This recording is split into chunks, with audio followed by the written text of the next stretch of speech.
नमस्कार दोस्तों, मैं Vaibhav Punjab national Bank scale 2 manager आज आप लोग के लिए एक वीडियो लेके आया हूँ आईबीपीएस आरआरबी एग्जाम के रिगार्डिंग। वीडियो स्टार्ट करने से पहले मैं अपने बारे में कुछ जानकारी आपको दे देता हूँ।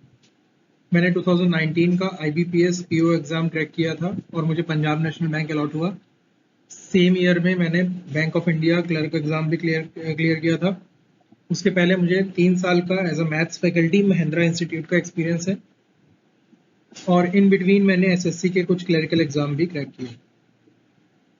चलिए वीडियो स्टार्ट करते हैं। जैसा कि आप सभी को पता होगा कि आईबीपीएस के एग्जाम्स इस समय रनिंग है। जून में नोटिफिकेशन आ चुका था और अगस्त में एग्जाम कंडक्ट होने थे और दो डेट्स में एग्जाम हो भी चुके हैं। कल भी एग्जाम है, एक 10 तारीख को, देन 17 को और 18 को। तो जो कैंडिडेट्स अभी आने वाली डेट्स में एग्जाम देने जा रहे हैं उनके लिए ये वीडियो कुछ बेनिफिशियल हो सकता है। तो हम डिस्कस करते हैं। एक सबसे प्यारी चीज जो आईबीपीएस के बारे में है, सबको पता है कि ये 6 से 7 महीने 8 महीने के अंदर जो है एग्जाम कंडक्ट करा के ज्वाइनिंग लेटर आपके हाथ रख देता है। मतलब आपको बहुत ज्यादा वेट नहीं करना पड़ता।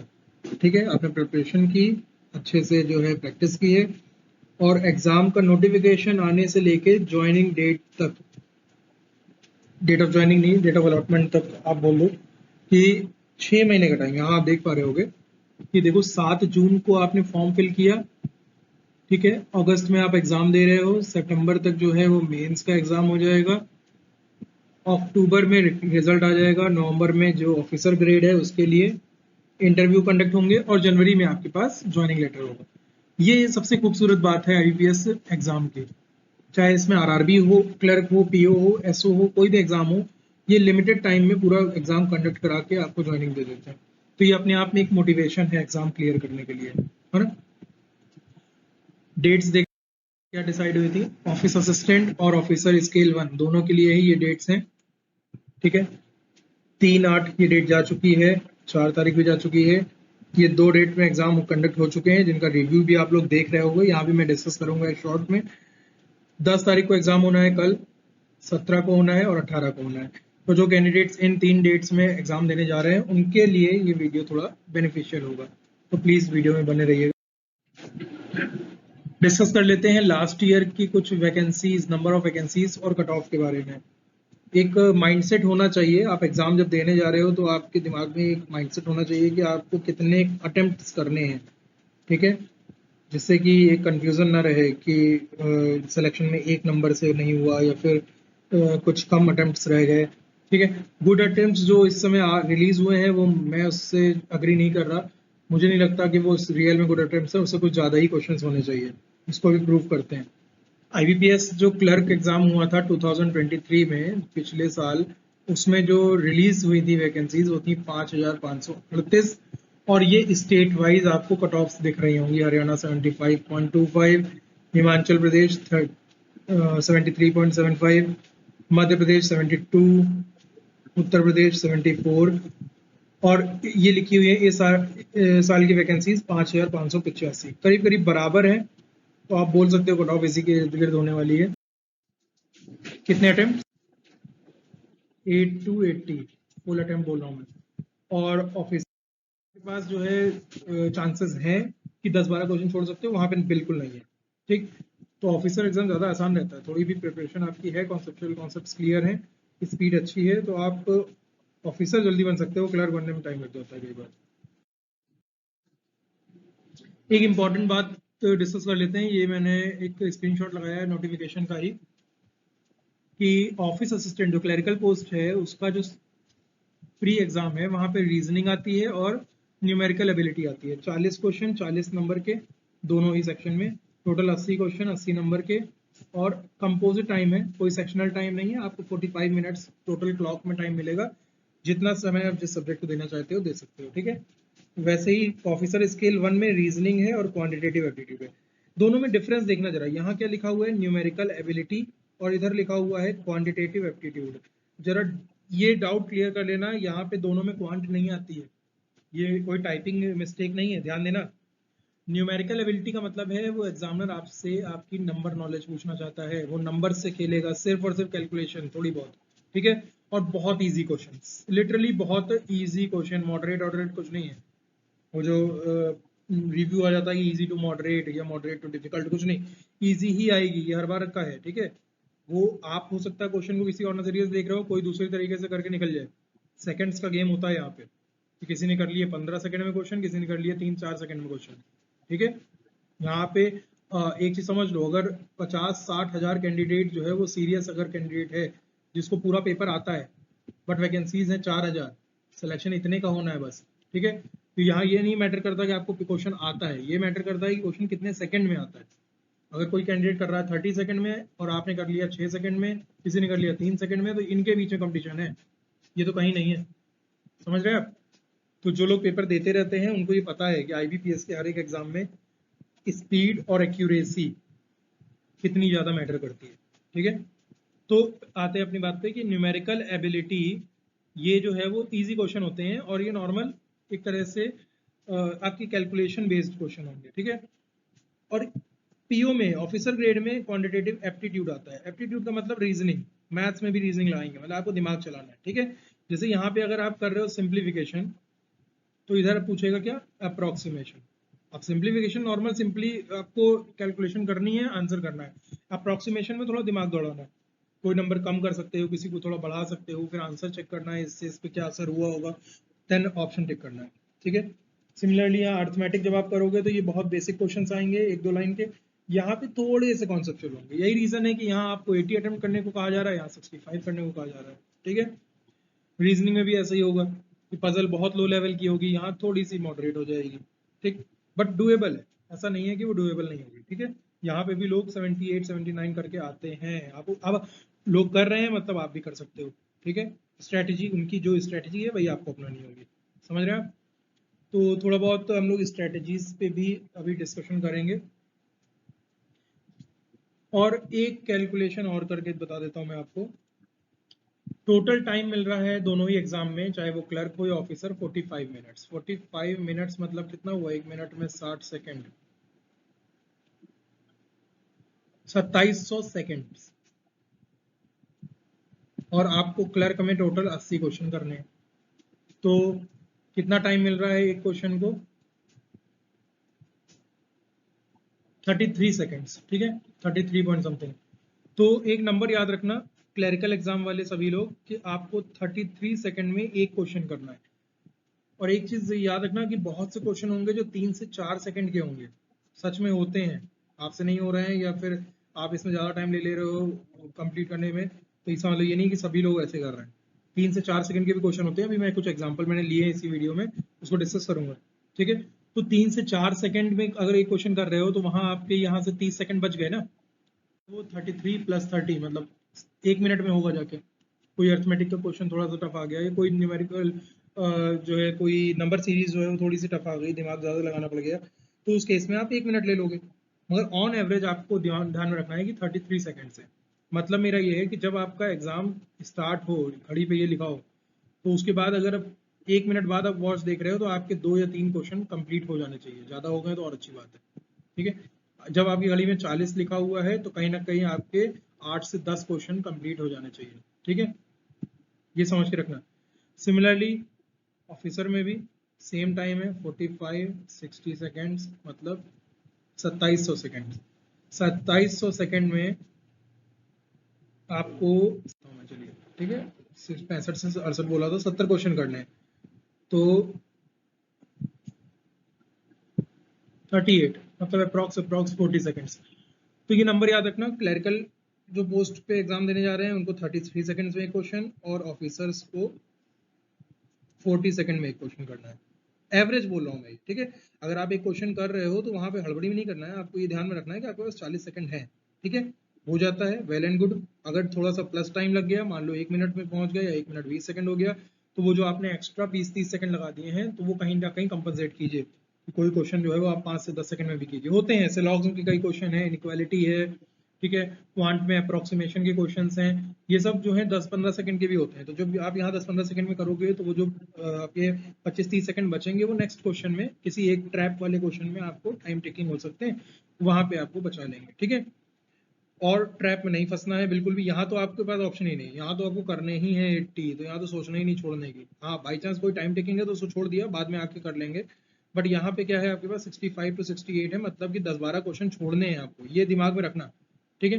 तो अगर कोई पजल फंस रही है, कोई डीआई फंस रही है, कोई एक क्वेश्चन क्वांट में फंस रहा है, तो आप उसको छोड़ो, ये दिमाग में रख के कि 10-12 क्वेश्चन तो छोड़ने भी थे ना, ठीक है।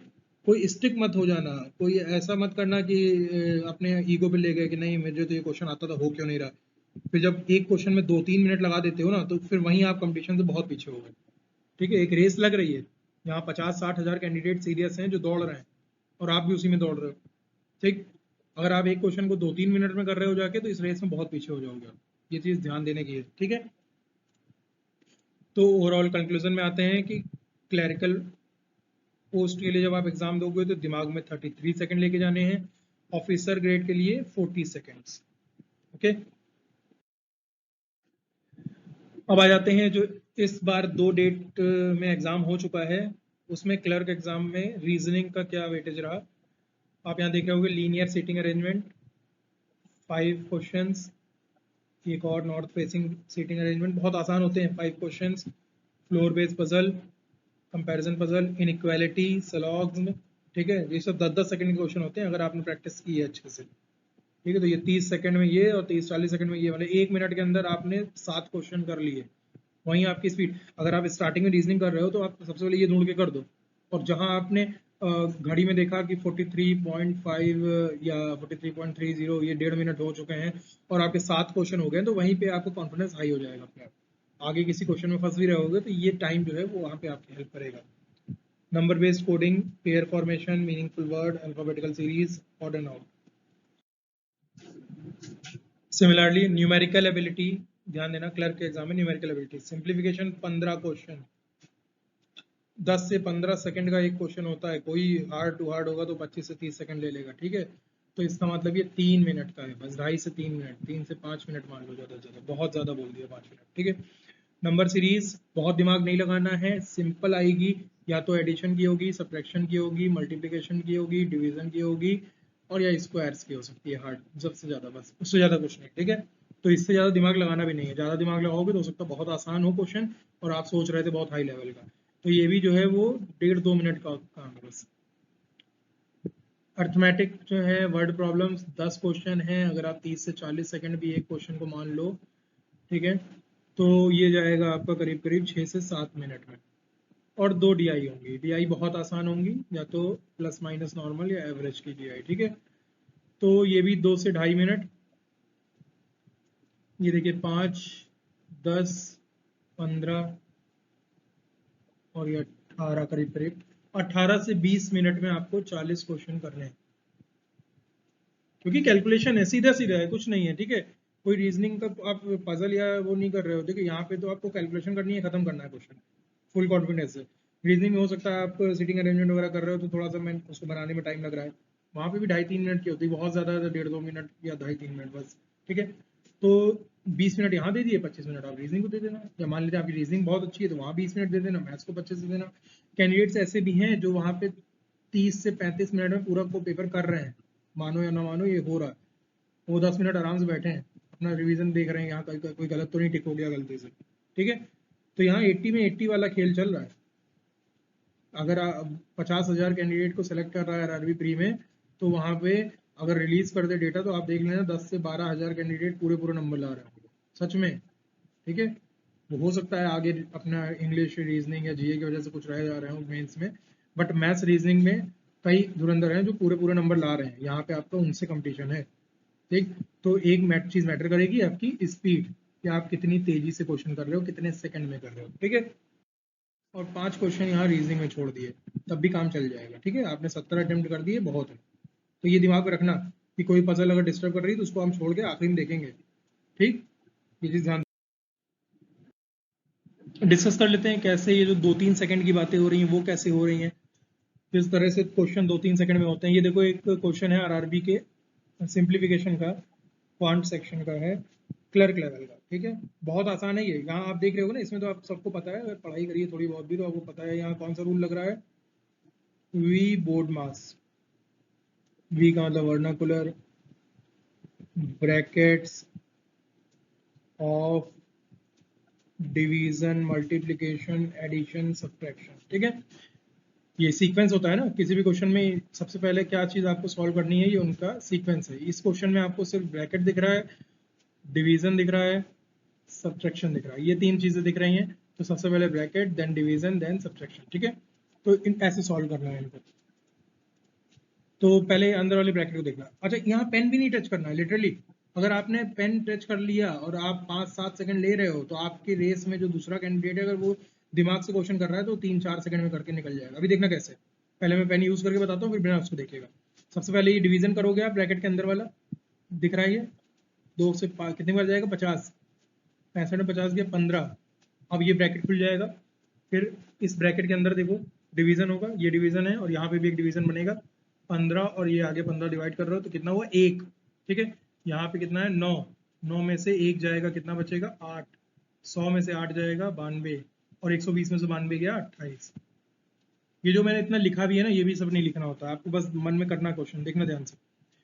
यहाँ कितना बचा, 50, 65 में 50 गया 15, 15 से 15 कट गया 1, यहाँ 9, 9 में से गया 8, 100 में से 8 गया 92, 120 में से 92 गया 28।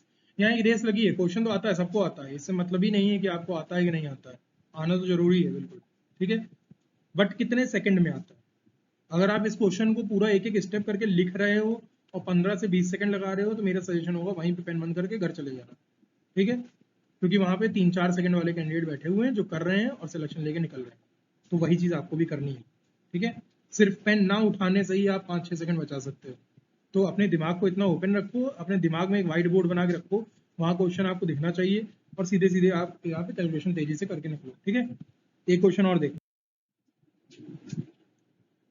ये देखिए क्या है इसमें, सेम चीज है, वी बोर्ड मास है, यहाँ डिवीजन है, एडिशन है, सब्ट्रैक्शन है, बस। ठीक है, एक स्क्वायर आ रहा है कैलकुलेशन में। यहाँ देखो पहले डिवीजन करोगे, ये कितना दिख रहा है आपको, 12। ये कितना दिख रहा है, 16। ये कितना है, 44। फिर ये देखो 18, और 18 का 2 में मल्टीप्लाई करोगे 36। ठीक है, ये देखो कितना हो गया, ये 28, 44, 36। अगर ये 36 भी 44 होता तो कट जाता, कितना चाहिए इसको 44 करने के लिए, 8। 8 हिस्से ले लो, इसको 20 बना दो, 8 इसको दे दो, तो ये कट जाएगा, आंसर 20 हो गया। कैसे सोच रहे हो आप क्वेश्चन को ना, ये भी मैटर करता है। ये जरूरी नहीं कि एक एक चीज जहां जहां प्लस लिखा है उसको ऐड करो फिर इसको सब्ट्रैक्ट करो। आप यहाँ पे क्या सोच रहे हो, 12 + 16 - 44 + 36। ठीक है, ये तो आपने जोड़ दिया 28, अब 28 में 36 को भी जोड़ रहे हो। हाँ, माइंड में कर लोगे, कोई बात नहीं, मगर ऐड किया आपने तो थोड़ा सा 2-3 सेकंड या 1.5-2 सेकंड लगा दिए, मिली सेकंड लगा दिए। वहां पे अगर एग्जाम में ऊपर स्क्रीन पे ये लिखा हुआ है ना, समझ रहे हो, 3 घंटे बचे हैं, नहीं 3 सेकंड बचे हुए हैं, क्वेश्चन नहीं हो सकता। मगर 3-3 सेकंड में भी क्वेश्चन होते हैं। मान लो यहाँ तक आप पहुंच चुके हो और आपके पास सिर्फ 3 सेकंड बचे हुए हैं, तो क्या करना था, ये देखा आपने कितना है, 28। इसको 28 बनाने के लिए 8 देना है, इससे 8 हटा दो, 20 बचा। क्यों, ये सॉरी, इसको 44 बनाने के लिए 8 देना है, मतलब 44 बना दिया तो 44 कट जाएगा, ये 8 इसको दे दिया तो बचा कितना, 20, खत्म। क्यों जोड़ रहे हो, हटा रहे हो, छोटी कैलकुलेशन पे जाओ ना। ठीक है, तो एक सोचने का तरीका क्या है आपका, ये भी बहुत मैटर करता है कि आप टाइमली क्वेश्चंस कर पा रहे हो कि नहीं। ठीक है, यहाँ पे मतलब नहीं है कि क्वेश्चन आता है कि नहीं, ये मतलब है कि आपको टाइम लिमिट में आता है कि नहीं। ठीक है, एक क्वेश्चन पे और जाते। अच्छा, ये एक बड़ा अच्छा क्वेश्चन है, देखो बहुत से कैंडिडेट तो 1 से लेके 50 तक के स्क्वायर्स रट के जाते हैं, कर सकते हो, चलो वो भी। तो वो यहाँ पहले 31 का स्क्वायर लिखेंगे, 961 होगा आई थिंक, फिर ये 256, फिर ये कितना होगा 625, इनको सब्ट्रैक्ट करेंगे, उधर सब्ट्रैक्ट करेंगे, तब ये एक्स की वैल्यू निकलेगी। एक चीज याद रखना, मेरा एक कहना है, मैं क्लास में भी अक्सर ये बोलता था कि आपका क्वेश्चन जो है किसके साथ आया, ऑप्शंस के साथ आया है ना, तो ऑप्शन भी बहुत इंपॉर्टेंट होते हैं। यहाँ ऑप्शंस पे भी ध्यान देना जरा, लास्ट में क्या है, 4, 0, 2, 9, लास्ट डिजिट बोल रहा हूँ बस मैं। ठीक है, और एक none of these, none of these पे उतना ध्यान मत देना, मैं अपने एक्सपीरियंस से बता रहा हूँ, उतना ज्यादा नन ऑफ दीज आंसर नहीं होता है। ठीक है, और जब स्क्रीन पे ये लिखा होगा ना, आप लास्ट में ये क्वेश्चन अटेम्प्ट कर रहे थे, ऐसी चीजें लिखी होंगी स्क्रीन में, तो इससे मतलब नहीं रखना फिर तो, क्योंकि आप अगर क्वेश्चन को प्रॉपर सॉल्व करोगे कि इसमें डाउट है कि नन ऑफ दीज भी हो सकता है, तो इतने टाइम पे हो ही नहीं पाएगा वो। तो एग्जैक्ट आंसर कोई नहीं पूछ रहा आपसे, आप यूनिट डिजिट से इसको कर दो, देखना अभी ये 31 लिखा हुआ है, 31 का स्क्वायर है, 16 का स्क्वायर, ये बड़ा नंबर है छोटा नंबर है, ठीक है, वो घटाना है। लास्ट में क्या है, एक, एक के स्क्वायर के लास्ट में क्या आता है, एक। 6 के स्क्वायर के लास्ट में क्या आता है 6, ये बड़ा नंबर है छोटा नंबर है, यहाँ से कैरी लोगे बोरो करोगे तो कितना आएगा 11, 11 में 6 गया 5, इधर भी लास्ट में क्या आएगा 5, ये उस तरफ जाएगा तो माइनस होगा, 5 में 5 जाएगा 0, आखिरी में 0 आना चाहिए। ठीक है, ये करने में कितना टाइम लग रहा है आप देख लो, कुछ नहीं, देखना ध्यान से फिर से, लास्ट में 1, लास्ट में 6, लास्ट में 5 और ये x, इसको 11 बनाओगे, उधर से बोरो लेके 11 में से 6 5 और 5 उधर जाएगा तो 0, लास्ट में 0 होगा बस, ये कैलकुलेशन मन में करनी थी बस, और 2 से 3 सेकंड का है ये क्वेश्चन। इवन आरआरबी में ना आप क्लर्क का एग्जाम जब दोगे तो ये ध्यान रखना, वहां पे ये भी मैटर करता है कि आपने कितनी जल्दी माउस का कर्सर ऑप्शन तक ले जाके टिक कर दिया और उसके बाद बढ़ गया आगे 7 नेक्स्ट, ये भी मैटर करता है। जो बहुत आराम आराम से पेपर दे रहे हैं वो अगर सोच रहे हो 70 से 80 क्वेश्चन हो जाएंगे 45 मिनट के अंदर, तो ऐसा नहीं हो पाएगा, किसी ना किसी क्वेश्चन को तो ट्रैप बनाया होगा एग्जामिनर ने। तो ये चीज ध्यान दो, एग्जामिनर ने जब पेपर सेट किया है तो उसने कोई क्वेश्चन 2-3 सेकंड का भी बनाया है, कोई क्वेश्चन जो 10 से 15 सेकंड सोच के बनाया, कोई क्वेश्चन होगा जो 1 से 1.5 मिनट का भी बनाया होगा। ठीक है, आपको इन सब क्वेश्चंस को उतने ही टाइम लिमिट में करना है जितने सोच के एग्जामिनर ने बनाया है, क्योंकि जब आप इसकी टाइम लिमिट में करोगे तभी आप जो है लास्ट में उस ट्रैप वाले क्वेश्चन को भी कर पाओगे जो टाइम टेकिंग होगा। समझिए, अगर यहीं 2-3 की जगह 10-15 सेकंड ले लिए, 10-15 की जगह 30-40 सेकंड ले लिए, तो जो टाइम आप एग्जामिनर ने मैनेज किया था अपने इस क्वेश्चन के लिए वो तो आपने यहीं खा गए पूरा टाइम, तो बचा क्या फिर? यहाँ 20-30 सेकंड बचे, मगर उसने ऐसा डिजाइन किया क्वेश्चन कि वो 20-30 सेकंड का है ही नहीं, आपको पढ़ने में ही हो सकता है 10-15 सेकंड लग जाए, समझने में 10-15 सेकंड लग जाए। समझिए, तो जो ट्रैप है ना, ट्रैप से भी बचिए, पहले तो क्वेश्चन करने ही नहीं है ट्रैप वाले, पीओ वाले ध्यान देना। ठीक है, अगर बहुत आपको समझ में आ गया कि नहीं ये क्वेश्चन थोड़ा सा घुमाऊ हो सकता है, लास्ट के लिए छोड़ दो, लास्ट में टाइम बचेगा तो करेंगे, नहीं बचेगा तो चल देंगे। ठीक है, उसमें टाइम नहीं वेस्ट करना है। क्लर्क वाले अगर थोड़ा सा ट्रैप लग रहा है उसको छोड़ो, लास्ट में आके कर देंगे, 1-2 क्वेश्चन लास्ट में किए जा पाएंगे। ठीक है, अब ध्यान देना जरा, ये जो मैंने बताया आपको लास्ट डिजिट से ऐसे हो गया, कुछ कैंडिडेट्स जिनको स्क्वायर भी नहीं याद है वहां बैठ के ये कर रहे होंगे, पहले तो 3 3 6 9 मल्टीप्लाई करना पता है ना ये, अब ये भी नहीं पता तो भाई सीख लेना, यूट्यूब पे कंटेंट बहुत पढ़ा, मैं आपको पढ़ा नहीं रहा हूँ यहाँ पे कुछ भी कि मैथ्स में कैसे क्वेश्चन सॉल्व करने हैं या सिलेबस क्या है और रीजनिंग का सिलेबस पढ़ाऊँ, मैं आपको बस एक स्ट्रैटेजी बता रहा हूँ, ऐसे वीडियोस में बताता रहूँगा कि कैसे आपको टाइम बचाना है, 1-1 सेकंड कैसे बचाना है।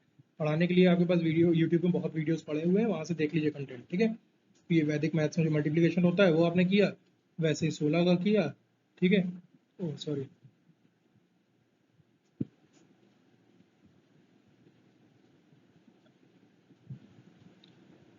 फिर आपने 961 से 256 को माइनस किया, फिर ये 25 का स्क्वायर लिखा आपने, कितना होगा 625, फिर 705 में से 625 घटाया, तब जाके 80 आया, आंसर तो वही आया ना। तो जो लोग को ये मन में वहम है कि नहीं यार नन ऑफ दीज भी है पूरा सॉल्व कर लें, तो आप पूरा सॉल्व करने के चक्कर में फंस जाओगे।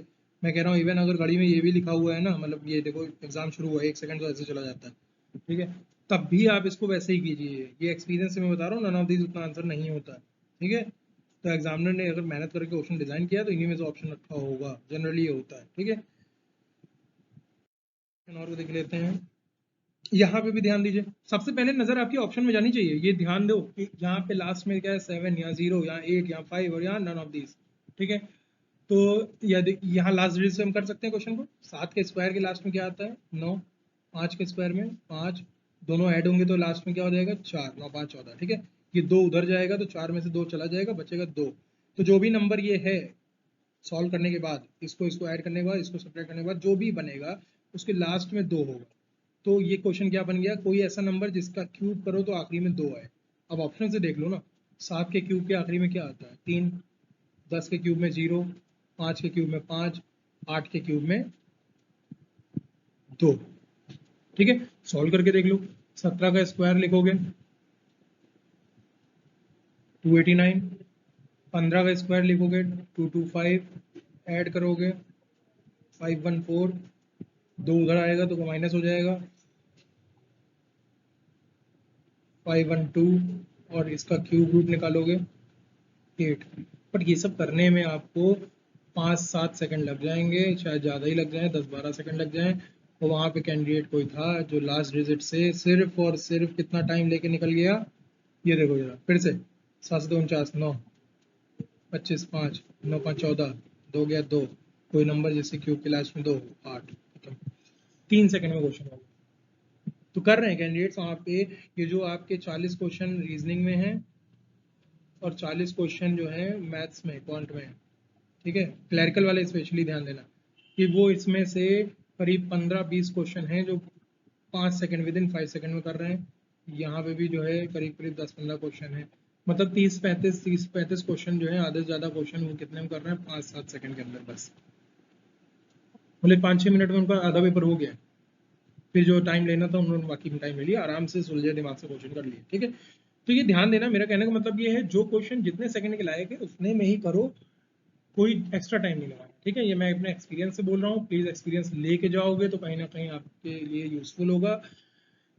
तो आज के लिए इतना ही रखते हैं, आगे भी मैं कुछ वीडियोस आपके लिए लाता रहूँगा स्ट्रेटजी से रिलेटेड, कुछ मोटिवेशंस भी। एक बहुत एक्सपेक्टेड वीडियो होता है कि हाँ सैलरी कितनी मिलेगी आरआरबी में, ऑफिसर में, क्लर्क में। तो क्योंकि मैं 5 साल से जॉब कर रहा हूँ इस फील्ड में तो मैं आपको बता सकता हूँ, तो वो भी मैं बता दूंगा। अपने आप में वो एक मोटिवेशन है कि क्या क्या पर्क्स मिलते हैं, क्या क्या सैलरी होती है, ठीक है, और कैसे आपको पेपर को टैकल करना है, कैसे आपको तैयारी करनी है, ये सब हम लोग थोड़े थोड़े टाइम में कुछ वीडियोज़ में डिस्कस करते रहेंगे। Thank you so much.